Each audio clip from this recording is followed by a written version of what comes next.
हाँ, नमस्कार प्रिय विद्यार्थियों। हम कारक का अध्ययन कर रहे थे और पिछली वीडियो में हम करण कारक पढ़ चुके हैं, कर्ता करण करण कारक पढ़ चुके हैं। इसके बाद आज की वीडियो में हम पढ़ेंगे संप्रदान कारक क्या होता है। तो ध्यान देना मित्रों, संप्रदान कारक, एक बात तो मैं बता दूं आपको, जो कारक की जानकारी मैं इस वीडियो में आपको दे रहा हूं मित्रों, आपको कहीं से अलग से कुछ भी पढ़ने की आवश्यकता नहीं है। वैसे भी मेरा उद्देश्य यह है कि विद्यार्थी को एक ही चैनल पर एक ही जगह सारी बातें, सारी महत्वपूर्ण जानकारियां, अनर्गल फालतू बात मैं करूंगा नहीं, लेकिन महत्वपूर्ण जानकारियां मैं आप तक उपलब्ध करवा दूं। तो मित्रों आप देखो, 2-3 वीडियो में कारक की बना चुका हूं। इसका मतलब यह है कि मैं गहराई से आपको बातें पढ़ा रहा हूं, समझा रहा हूं। अब ध्यान देना, हम पढ़ेंगे संप्रदान कारक। संप्रदान का शाब्दिक अर्थ देखिए, सम प्लस प्रदान। प्रदान का मतलब होता है देना, प्रदान का मतलब होता है देना, लेकिन ऐसा देना जो वापस न आए, जो वापस न लिया जाए, वही संप्रदान है। मैंने पिछली वीडियो में आपसे बात की थी कि धोबी को कपड़े दिए गए, धोबी को जो कपड़े दिए गए थे उसको हमेशा के लिए प्रदान नहीं किए, वो वापस घर पे आएंगे, इसलिए वहां पर कोपर्सर का प्रयोग तो है, किंतु उसमें जो है कर्म कारक है, न कि संप्रदान कारक। अब ध्यान देना, संप्रदान कारक को विशेष तौर पर समझना।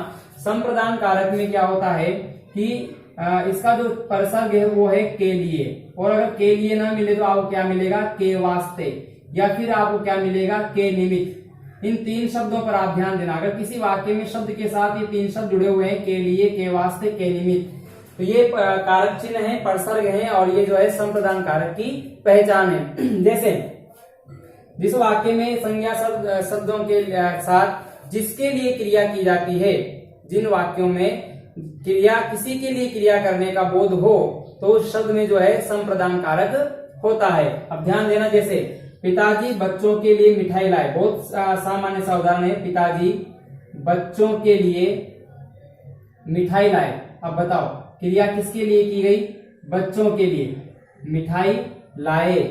तो यहां पर अब कारक देखना है, वो कारक कहां पर है, बच्चों के लिए। यहां पर कारक है हमारा, कौन सा कारक है यहां पर, संप्रदान कारक। और देखिए, गरीबों के लिए, गरीबों के लिए सरकार कई योजनाएं चलाती है, कई योजनाएं चलाती है, चलाती है। गरीबों के लिए सरकार कई योजनाएं चलाती है, तो किसके लिए, गरीबों के लिए। यहां पर कारक कौन सा हो जाएगा मित्रों, संप्रदान कारक। और देखिए उदाहरण, अगला उदाहरण है, बेरोजगारों को रोजगार चाहिए, बेरोजगारों को, बेरोजगारों को रोजगार चाहिए। अब ध्यान देना, यहां पर को परसर्ग आया है, लेकिन रोजगार किसके लिए चाहिए, बेरोजगारों के लिए। तो यहां पर ये बात ध्यान रखनी है आपको कि को परसर्ग का प्रयोग कर्म कारक में नहीं अपितु संप्रदान कारक में भी हो सकता है।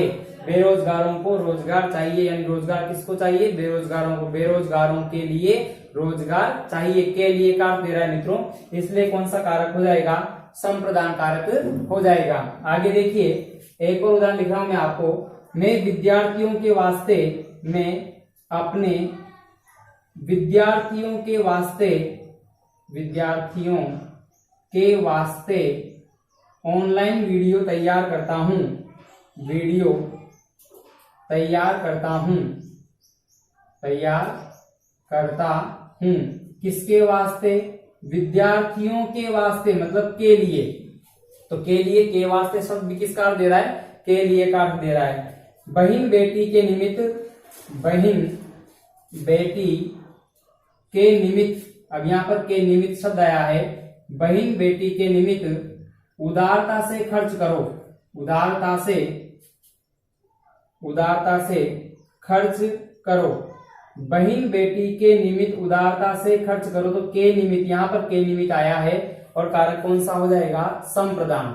तो एक बात तो मैंने आपको बताई कि संप्रदान कारक में या तो के लिए आएगा, या के वास्ते आएगा, या फिर के निमित्त आएगा। तो इन 3 शब्दों को देखकर हम उस वाक्य में संप्रदान कारक या उस शब्द में संप्रदान कारक भर सकते हैं और मान सकते हैं संप्रदान कारक होगा। आगे देखिए, ये तो हो गई संप्रदान कारक की बिल्कुल सामान्य सी बातें। आगे देखिए संप्रदान कारक की विशेष बातें। संप्रदान कारक की विशेष बातें क्या है, देखो संप्रदान कारक की विशेष बातें ये है कि कोपरसर्ग का प्रयोग भी संप्रदान कारक में होता है। कोपरसर्ग का प्रयोग भी संप्रदान कारक में होता है, किंतु कहाँ होता है यह हमारा प्रश्न है। या तो दा धातु के अर्थ में होता है या फिर प्रणाम, नमस्ते, नमस्कार के अर्थ में होता है। दो शब्दों पर विशेष ध्यान देना है आपको। यदि किसी वाक्य में दा धातु का अर्थ आ रहा हो, कोई वस्तु किसी के लिए दी जा रही हो और दी जाने के बाद वापस आने की कोई संभावना न हो या वापस न ली जाए वो चीजें, तो फिर वहां पर क्या होता है, संप्रदान कारक होता है। या फिर प्रणाम का अर्थ हो, प्रणाम का अर्थ हो और कोपरसर्ग का प्रयोग हुआ हो तो भी संप्रदान कारक होता है। जैसे छात्रों ने गुरुजी को प्रणाम किया, छात्रों ने गुरुजी को प्रणाम किया। अब ध्यान देना, छात्रों ने गुरुजी को प्रणाम किया, छात्रों ने, तो इसमें तो हो जाएगा कौन सा कारक, कर्ता कारक। प्रणाम किसको किया, गुरुजी को किया, तो गुरुजी को। अब ध्यान देना को आया है, लेकिन मैंने कहा प्रणाम, चाहे या नमस्ते हो चाहे नमस्कार हो, अभिवादन हो, तो भी हम यहाँ पर कोपरसर्ग का अर्थ के लिए लेंगे और यहाँ पर कारक कौन सा होगा हमारा, संप्रदान। विशेष बातें हैं मित्रों, इसलिए आपको विशेष तौर पर ध्यान देकर इन विशेष बातों को याद रखना है। तो छात्रों ने गुरुजी को प्रणाम किया। राधा ने मोहन को बांसुरी दी। किसने दी, राधा ने। किसको दी, मोहन को। लेकिन ध्यान देना दा धातु वाली क्रिया है दी, और दा धातु के अर्थ में यदि कोपरसर्ग का प्रयोग हो तो मित्रों कारक कौन सा होता है, संप्रदान कारक होता है। जैसे एक दो उदाहरण और देखिए आप। अब कहा नहीं होगा रमेश ने धोबी को कपड़े दिए, तो रमेश ने धोबी को कपड़े दिए तो वहां से कपड़े वापस आएंगे, इसलिए यहाँ पर संप्रदान नहीं होगा, वहां कोपरसर्ग का प्रयोग है। कारक कौन सा होगा, कर्म कारक होगा। ठीक है। राजा ने भिखारी को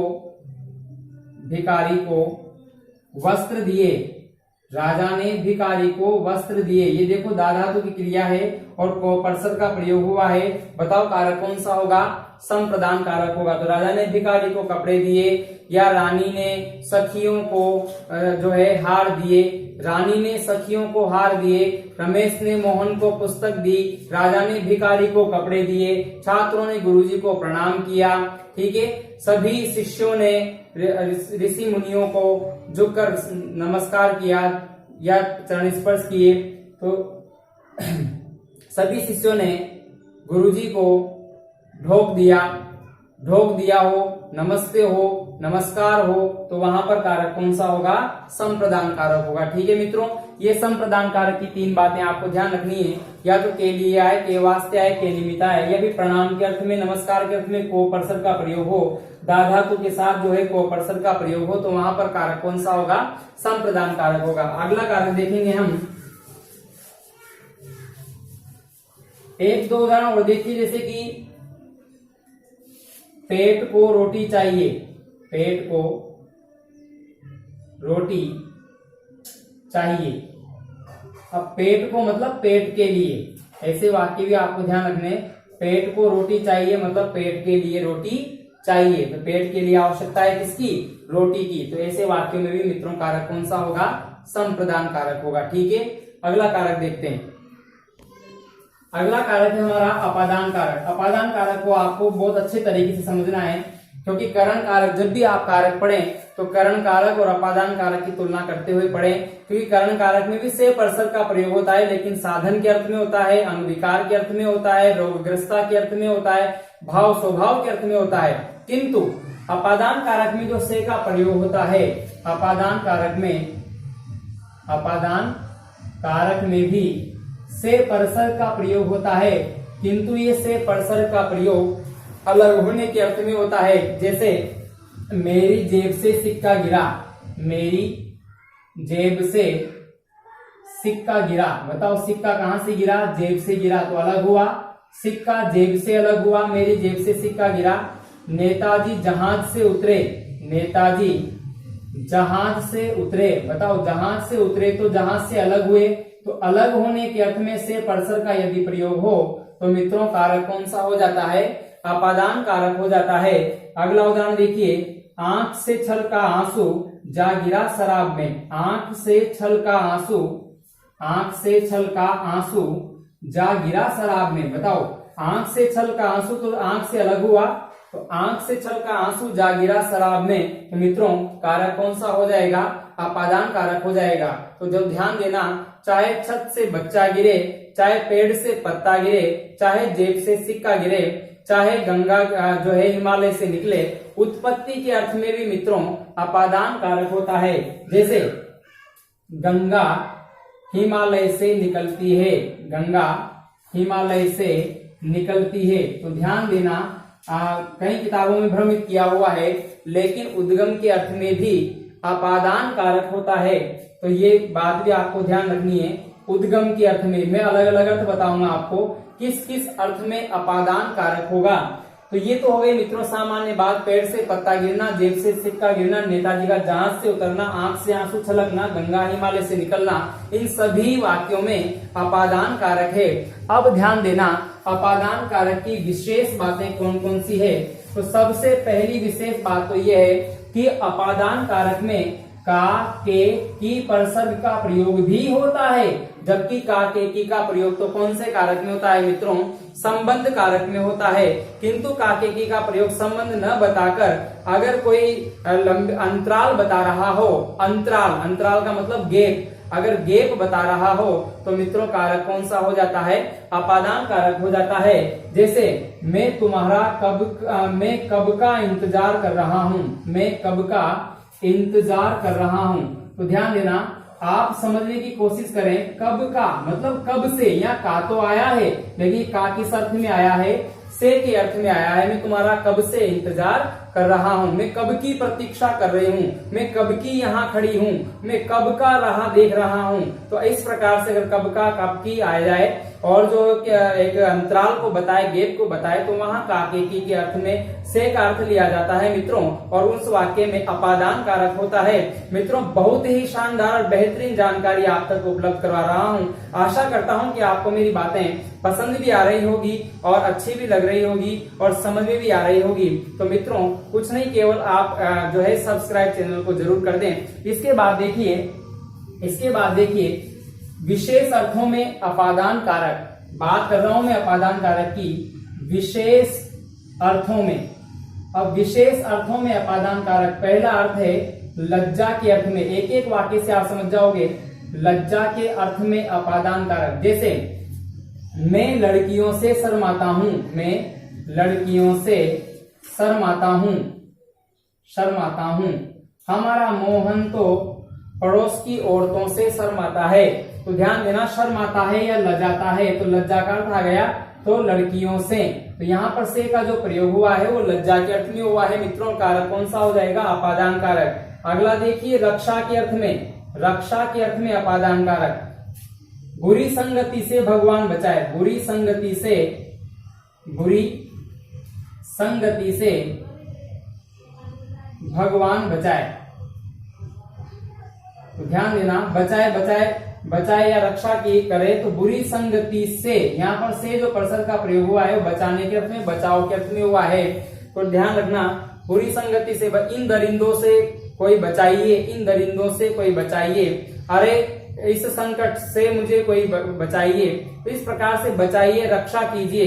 तो इस रक्षा के अर्थ में अगर से परसर का प्रयोग हो मित्रों तो अपादान कारक होता है। लज्जा, घृणा, जैसे घृणा के अर्थ में बताऊं आपको, मैं शराबियों से नफरत करता हूं, मैं शराबियों से नफरत करता हूं। तो ध्यान देना, यह नफरत का भाव आया है, नफरत करता हूं। किससे नफरत करता हूं? शराबियों से। तो ये घृणा का अर्थ है, मुझे गंदगी से घृणा है, मुझे गंदगी से घृणा है। या तो घृणा हो या नफरत हो, अगर वहां पर घृणा या नफरत के अर्थ में से परसर का प्रयोग हो रहा है मित्रों तो कारक कौन सा हो जाएगा? अपादान कारक हो जाएगा। तीन अर्थों में बता चुका हूं मैं आपको, लज्जा के अर्थ में, रक्षा के अर्थ में, घृणा के अर्थ में। अगला अर्थ है मित्रों भय के अर्थ में, भय के अर्थ में। शेर से सब डरते हैं, शेर से सब डरते हैं। बताइए, ये डर का अर्थ है, भय का अर्थ है, से परसर का प्रयोग हुआ है। ध्यान देना, भय के अर्थ में भी कारक कौन सा होता है? अपादान कारक होता है। तो लज्जा, भय, घृणा, दूरी। दूरी के अर्थ में देखिए आप, दूरी के अर्थ में मेरा घर यहां से, मेरा घर यहां से बहुत दूर है, बहुत दूर है। तो ये से का प्रयोग हुआ है और दूर शब्द इसमें आया है। दूरी के अर्थ में अगर से परसर का प्रयोग हो मित्रों तो अपादान कारक होता है। तो लज्जा, भय, घृणा, दूरी, रक्षा के अर्थ में अपादान कारक होता है। और एक और बता रहा हूं आपको, ध्यान देना, वो कौन सा अर्थ है? लज्जा के अर्थ में हो गया, भय के अर्थ में हो गया, दूरी के अर्थ में हो गया, घृणा के अर्थ में हो गया, रक्षा के अर्थ में हो गया। इसके बाद देखिए अलगाव के अर्थ में, अलगाव के सब अलगाव के अर्थ में, अलग होने के अर्थ में। तो ध्यान देना, एक विशेष है, वो है तुलना के अर्थ में। एक विशेष है वो तुलना के अर्थ में। तुलना के अर्थ में देखिए मित्रों, जैसे सीता ऐश्वर्या से अधिक सुंदर है। सीता ऐश्वर्या से अधिक सुंदर है। तो ये तुलना हो गई। मोहन सोहन से लंबा है। अगर इस प्रकार की तुलना की जाए, मोहन सोहन से अधिक बुद्धिमान है, मोहन सोहन से अधिक तेज दौड़ सकता है, मोहन सोहन से अच्छा है, मोहन सोहन की अपेक्षा ईमानदार है। तो अगर इस प्रकार की तुलना की जाए मित्रों तो तुलना के अर्थ में भी अपादान कारक होता है। ये हो गया हमारा संप्रदान कारक, अपादान कारक। और अब बात करेंगे हम संबंध कारक की। संबंध कारक आप चाहें तो साथ के साथ लिख भी सकते हैं, नोट भी कर सकते हैं। संबंध कारक की, संबंध कारक में क्या होता है मित्रों? दो शब्दों के बीच संबंध बताया जाता है। संबंध कारक में क्या होता है? दो संज्ञा सर्वनामों के बीच संबंध बताया जाता है। कुछ विद्वान तो इसको कारक ही स्वीकार नहीं करते।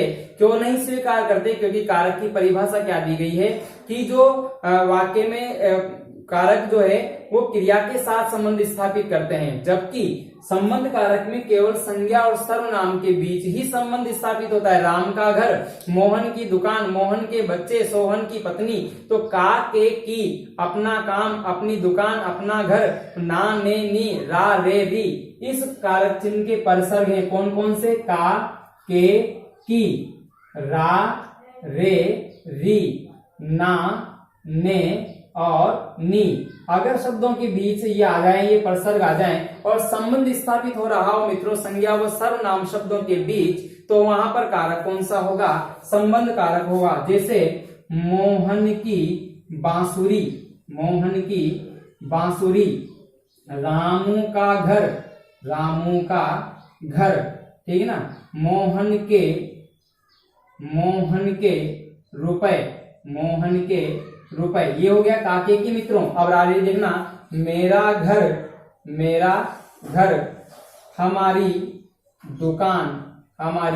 दुकान, मेरे बच्चे। अब ध्यान देना, ये हो गया मेरा घर रा, हमारी दुकान री और रे, रा रे री आ जाए तो भी मित्रों कारक कौन सा होता है? संबंध कारक होता है। देखिए नानेनी, अपना काम स्वयं करो, अपना काम स्वयं करो, ये आ गया बीच में कौन सा? ना। अपना काम, अपनी समझ को बढ़ाओ, अपनी सोच को बदलो, अपनी सोच, ये आ गया नी। अपने पैसे को बचाना सीखिए, अपने रुपयों को, अपने धन को बचाना सीखिए, आ गया ने। तो नानेनी भी आ जाए तो भी कारक कौन सा होता है मित्रों? संबंध कारक होता है। लेकिन संबंध कारक की एक विशेष बात मैं आपको बता दूं। संबंध कारक की विशेष बात यह है, संबंध कारक की विशेष बात यह है, अगर उम्र बताई जाए, आयु बताई जाए और का परसर्ग का प्रयोग हो तो भी संबंध कारक होता है। जैसे वह 50 का हो गया है, वह 50 का हो गया है, ऐसे वाक्य मिलते हैं। वह 50 का हो गया है मतलब 50 वर्ष का हो गया है। मैं 27 वर्ष का हो गया हूं, 27 वर्ष का हो गया हूं। तो 27 वर्ष का, उसकी उम्र 50 है। उसकी उम्र 50 है। तो आयु के अर्थ में भी मित्रों कारक कौन सा होता है? संबंध कारक होता है। तो आज हमने 3 कारकों का अध्ययन किया, संप्रदान कारक, अपादान कारक और संबंध कारक। अब 2 कारक बचे हैं जो अगली वीडियो में संक्षिप्त वीडियो बनेगी, उसमें आपको तैयार करके भेज दूंगा मित्रों।